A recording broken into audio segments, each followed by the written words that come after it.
rabbil alamin ar-rahmanir rahim maliki yaumiddin iyyaka na'budu wa iyyaka nasta'in ihdinas siratal mustaqim siratal ladzina an'amta 'alaihim ghairil maghdubi 'alaihim waladdallin rabbi firli wa liwalidayya wa lil mu'minina amin bismillahirrahmanirrahim raditu billahi rabban wa bil islami dinan wa bi muhammadin nabiyya wa rasulah rabbi zidni ilma warzuqni fahma amin.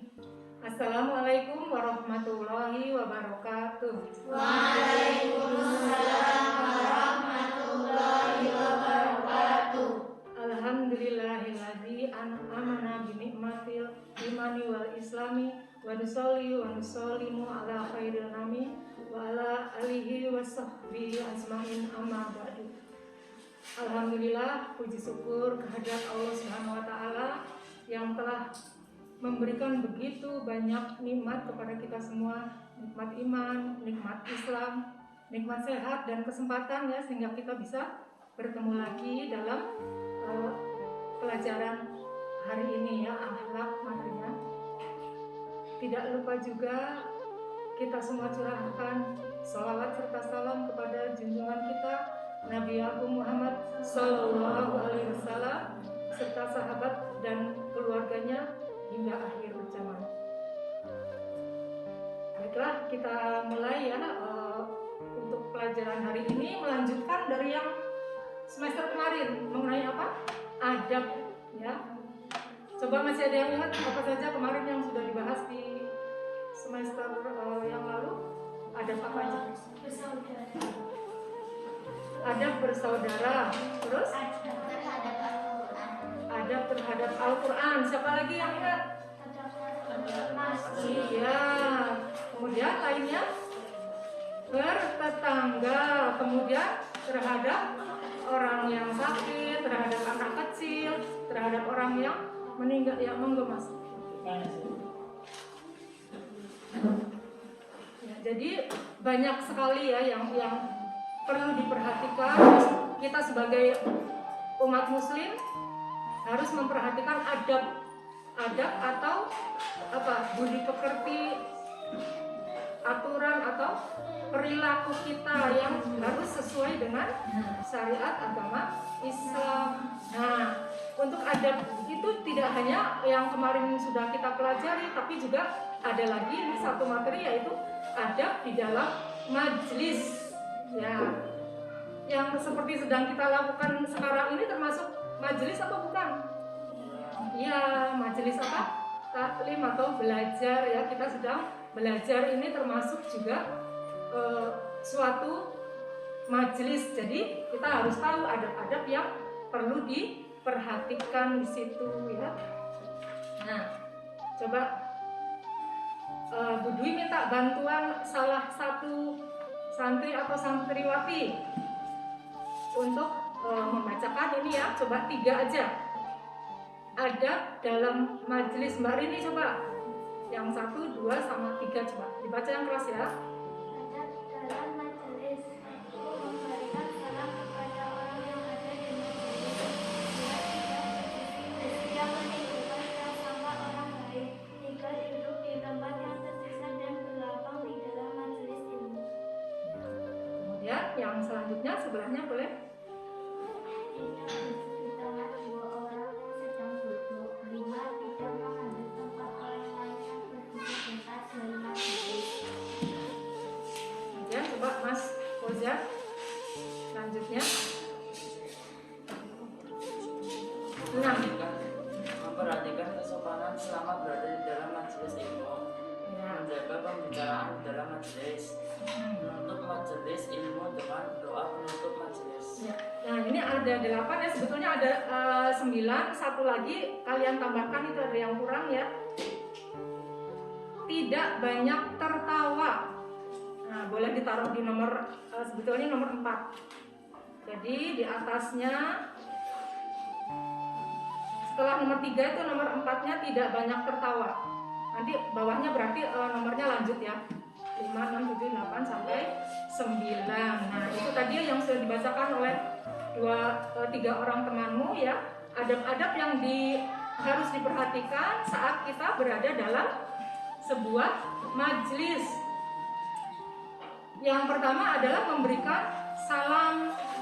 salam, kemudian yang mendengar salam itu harus menjawab. Kalau ada yang assalamualaikum itu harus dijawab dengan baik, dengan benar ya. Jadi walaupun kita datang terlambat, misalnya nggak apa-apa, tidak perlu terlalu keras, tapi salam terhadap yang teman yang ada di dekat kalian. Nah itu yang pertama ya, harus memberikan salam, karena salam itu adalah juga doa ya, doa untuk istilahnya yang memberikan yang akan mendapat kebaikan, juga yang menjawab akan mendapat kebaikan juga. Nah itu yang pertama adalah salam. Kemudian yang kedua, tidak berbisik-bisik. Jadi kalau misalnya sedang apalagi sedang duduk bertiga, kok terus yang dua berbisik-bisik, sementara yang teman satunya lagi nggak dengar, nanti itu akan menimbulkan perasaan sedih, perasaan curiga ya, kok cuma bicara berdua, cuma berbisik-bisik berdua, apa ya yang sedang dibicarakan misalnya. Nah itu jadi nggak boleh, tidak hanya di dalam sebuah majelis, tapi juga dalam kehidupan sehari-hari. Kalau kalian sedang istilahnya bertemu dengan teman, entah itu di sekolah, entah itu di lingkungan rumah, di lingkungan TPQ, diniah misalnya, ya itu juga tidak boleh kalian hanya bicara berdua sementara ada teman yang lainnya juga di situ. Nah itu akan menimbulkan rasa kurang enak ya dari teman yang lainnya. Nah kemudian yang ketiga, duduk di tempat yang tersisa dan masih lapang. Jadi misalnya tadi ya Mas, ada yang datang terlambat, itu duduklah, carilah tempat di tempat yang masih kosong, masih memungkinkan untuk kalian duduk. Nah kadang-kadang ya ini kalau misalnya dalam suatu acara atau rapat atau apapun itu ya, kadang-kadang yang depan nggak diisi ya, jadi nggak ada yang mau di depan, yang depan kosong, nanti numpuk di belakang, disuruh pindah ke depan susah sekali ya.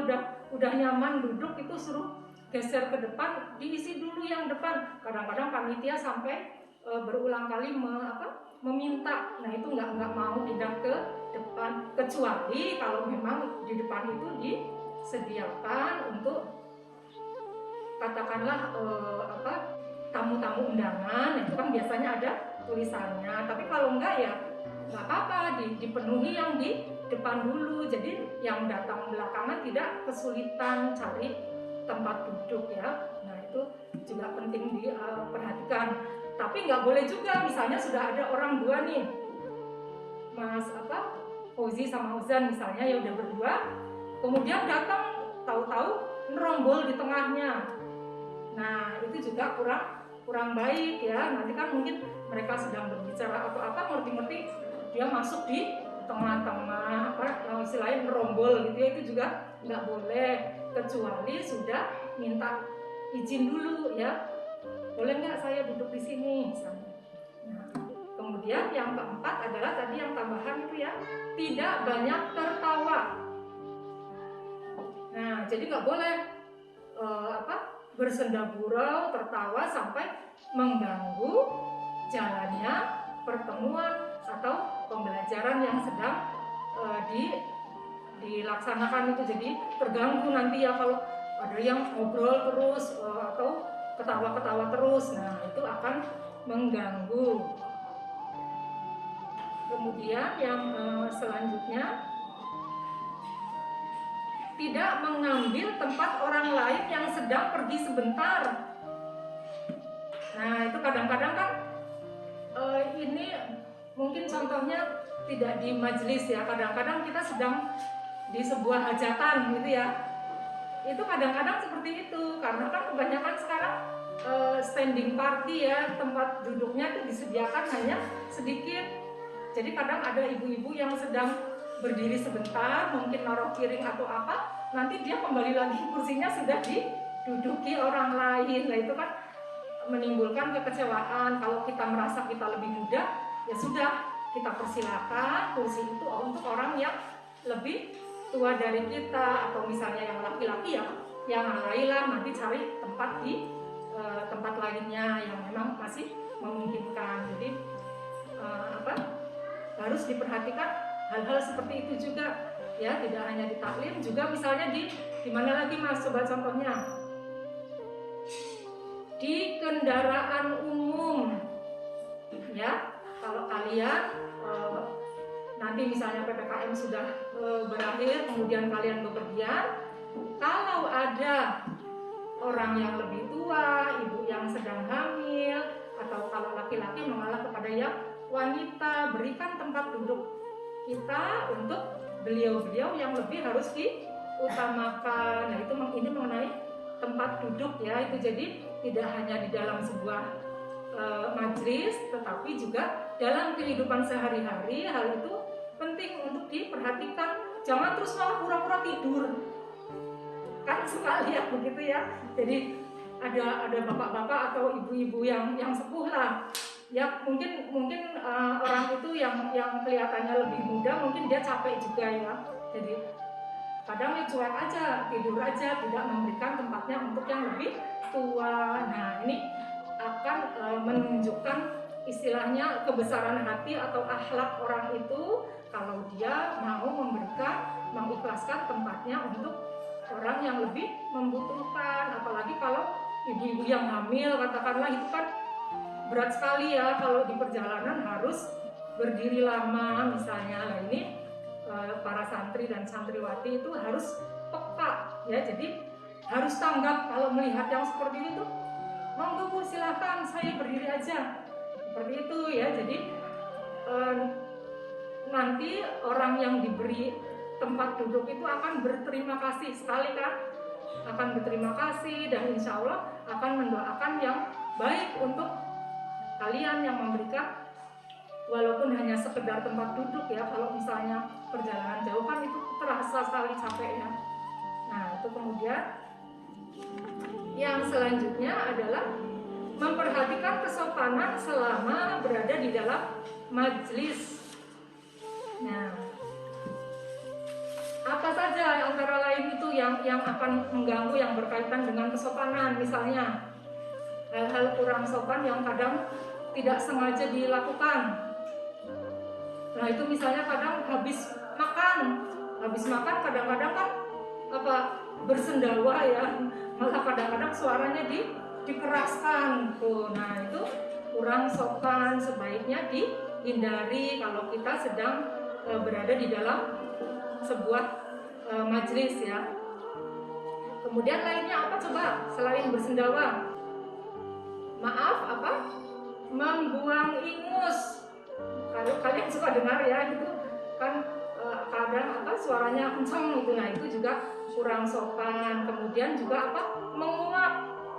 menguap dengan suara yang dikeras-keraskan. Kadang-kadang kan untuk menunjukkan kita ini udah capek lah mungkin ya, terus dia menguap dengan suara yang keras, itu juga kurang sopan ya.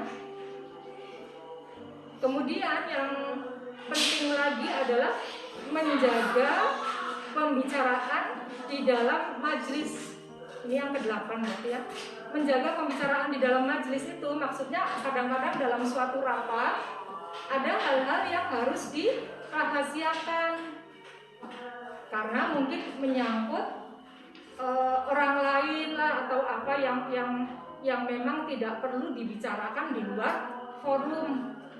Jadi kalian harus betul-betul pandai memilih mana yang bisa disampaikan ke orang lain, mana yang tidak perlu, yang nantinya akan menimbulkan hal-hal yang tidak mengenakan. Jadi jangan sampai malah merasa ini loh aku ngerti, ada sesuatu yang dibicarakan tadi, di dalam misalnya forum tadi, dalam rapat atau apapun itu ya, malah merasa bangga, saya tahu, kemudian diceritakan kepada teman yang tidak ada kaitannya dengan rapat tadi. Itu nggak boleh ya. Nah, harus bisa menjaga amanah, menjaga rahasia, jangan sampai menimbulkan hal-hal yang tidak mengenakan. Nah, kemudian yang kesembilan adalah menutup majelis ilmu dengan doa kafaratul majelis atau doa penutup majelis. Nah, doa ini sunah ya, disunahkan karena mengandung doa supaya pertemuan itu mendapat berkah, juga memohon ampun kepada Allah kalau kita melakukan kesalahan pada saat kita bicara di dalam forum itu. Pastilah ada hal-hal kecil yang mungkin mengganggu atau menyinggung mungkin ya, kemudian kita salah ucap dan sebagainya. Nah, itu doa kafaratul majelis ini manfaatnya untuk memohon ampun dan memohon supaya pertemuan itu akan membawa keberkahan. Ada yang sudah hafal doanya? Coba. Enggak, kalau coba Mbak Rini hafal. Oh iya, coba bismillah.